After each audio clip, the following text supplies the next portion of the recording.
A clear fact can sometimes pierce years of carefully constructed narratives.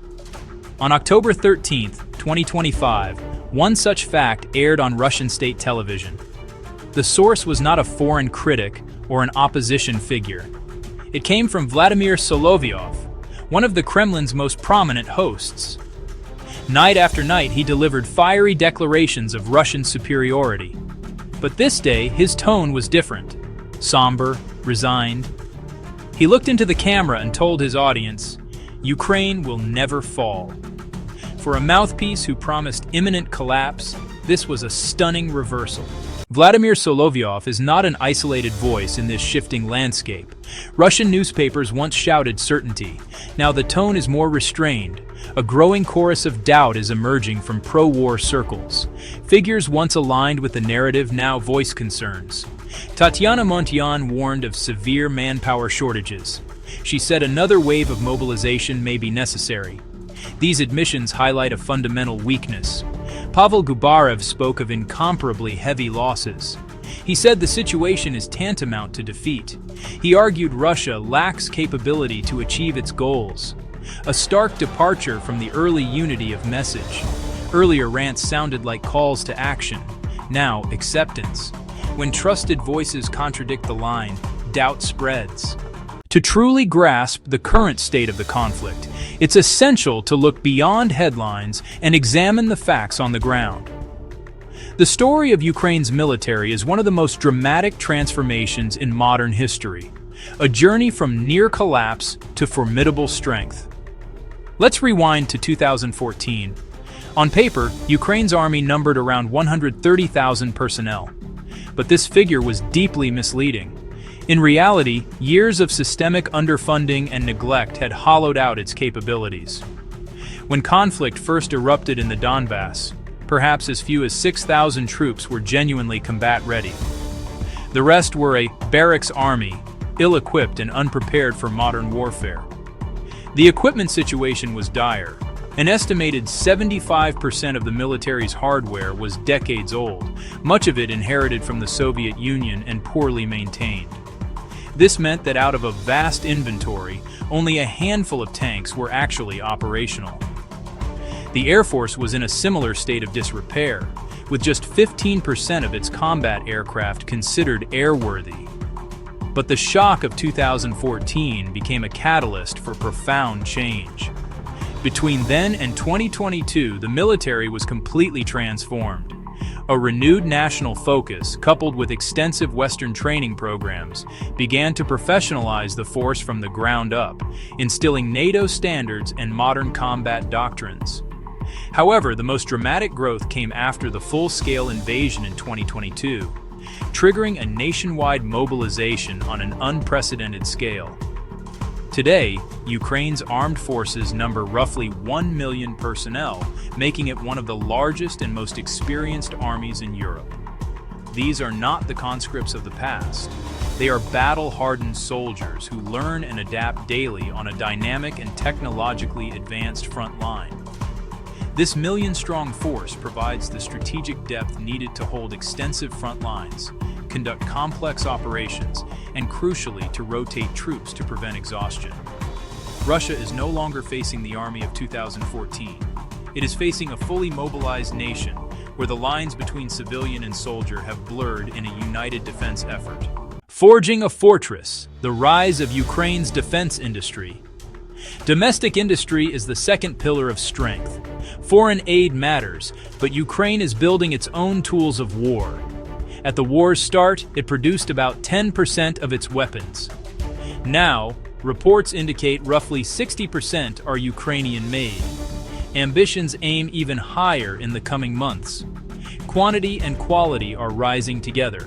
If the early phases of the war were defined by maneuver and attrition, its current chapter is being written by two transformative weapon classes: drones and long-range precision munitions.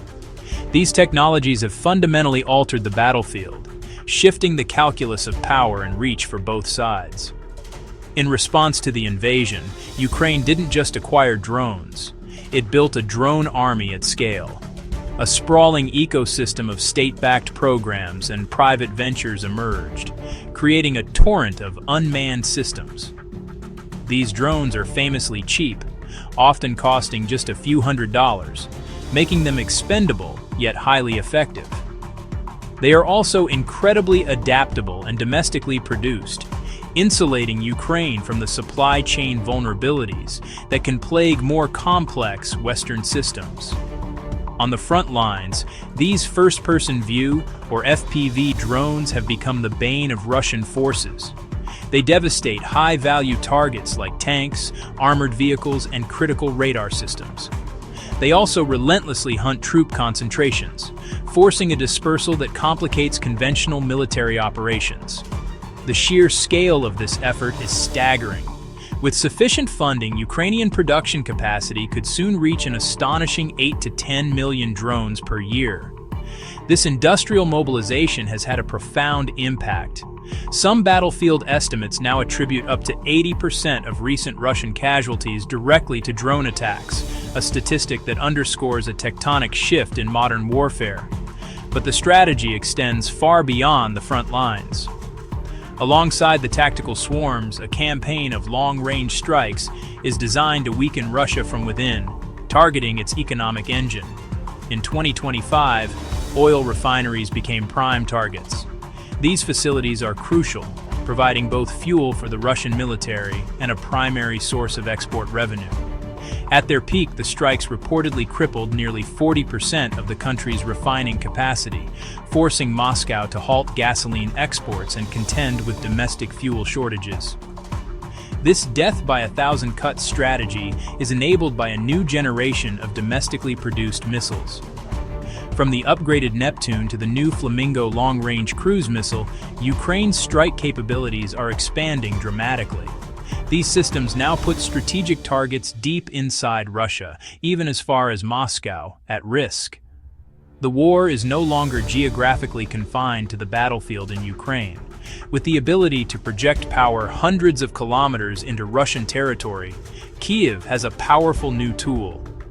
Deterrence and political pressure now reach deep into the heart of Russia, fundamentally changing the strategic landscape of the conflict. A network of nations sustains Ukraine's war effort. Solovyov was right about one thing: partnerships matter. But this is deeper than simple NATO charity.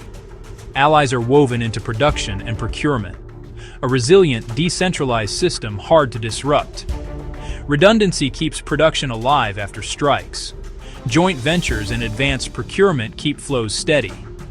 Most drones are built in Ukraine, the rest via Denmark and Poland. Artemis marries Ukrainian design with US guidance software. The Czech initiative pools funds to deliver millions of shells. Perel lets European aid buy US weapons for Ukraine. The result is faster, more flexible acquisition. Integration is two-way. Allies gain real-time lessons and data. Putin's invasion forged the collaboration he sought to prevent. On Russian state television, a subtle but significant shift is underway. The once unwavering narrative of swift victory is now punctuated by moments of startling candor. These admissions are not slips. They reflect a new reality dawning on Moscow. A reality where the initial assumptions of the conflict have been completely upended. The primary reason for this shift is the adversary Russia underestimated. Ukraine is stronger, more resilient, and in many ways, more technologically advanced than it was at the start of the war. Its army, forged in years of conflict since 2014, is now exceptionally large and battle-hardened. This transformation extends beyond the front lines. Spurred by necessity, Ukraine's domestic defense industry is booming. Its innovative and rapidly produced drones, from small FPVs to long-range attack models, are reshaping the modern battlefield, creating an asymmetric advantage that challenges Russia's conventional military might. Furthermore, the delivery of sophisticated Western long-range weapons means that no part of occupied Ukraine is safe for Russian forces. These systems now hold strategic assets deep within Russian territory at risk, disrupting logistics and command centers. This growing military capability is underpinned by steadfast international backing, which compounds Moscow's strategic challenge. A broad coalition provides financial aid, advanced weaponry, and crucial intelligence, creating a formidable support structure. The result is that Russia now faces a grinding war of attrition it is ill-equipped to win. Military losses continue to mount, while international sanctions and Ukrainian strikes on infrastructure, like oil refineries, increasingly strain its war economy. The Kremlin's current strategy of slow, costly advances is unsustainable. At the current pace of territorial gain, it could take over a century to occupy the entirety of Ukraine, a stark illustration of the strategic stalemate. This leaves Russia with two stark choices: commit to a costly and potentially endless forever war, or seek a politically painful off-ramp. The state's propaganda machine can only mask this dilemma for so long. Propaganda erodes when it departs too far from lived reality.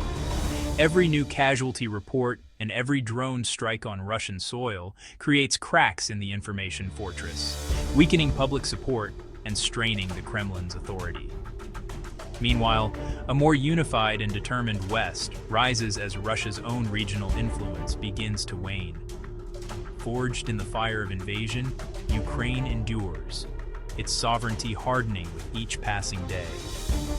The world is watching, and the calculus of power is shifting.